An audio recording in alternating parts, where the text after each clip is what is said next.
कबाड़ी वाले आपके गांव में आपके पारा में पुराना लोहा टीना सीसी बाटल पुराना जूता चप्पल घर से रद्दी दूर करो। आओ भैया कबाड़ी वाले 5 सीसी कत्ता देता जा 2 रुपया। अब एक ठन फुग्गा ला दे या ओ कबाड़ी वाला है तो 3 सीसी के 1 रुपया देतेगा। तो यह 5 ठन है जाए एक ठन और सीसी लावे तो 2 रुपया देहूं। अरे हाँ लावा तो भगवे जान। हाँ नहीं भागा।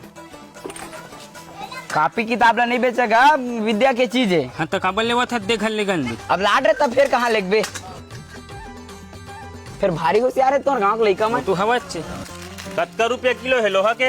18 रुपए किलो चलत गा। एक हफ्ता पहली सहल 21 रुपया में बेच के आए हैं। ओतेक दूर है 15 किलोमीटर सहा जावे तो लत के पड़ जाए। अब बहुत 2 पैसा कमा बर आया हूँ भैया। 18 रुपए किलो गलत बोला था बता। तौल भाई ले ते लइका फूका देत गा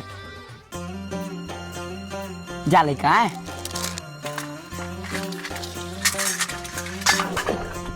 अब तुहर गाँव बेचे बर आए हैं तो एक जन लइका तो फूका देख मोर फर्ज बनतेगा। लइका खुशी बर ओहू संतुष्ट महू संतुष्ट एहू लइका दे देगा ओखला देख केहू रोवत है।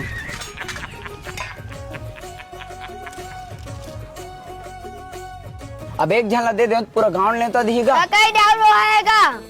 हाँ ला ला ला ला रख ही माँ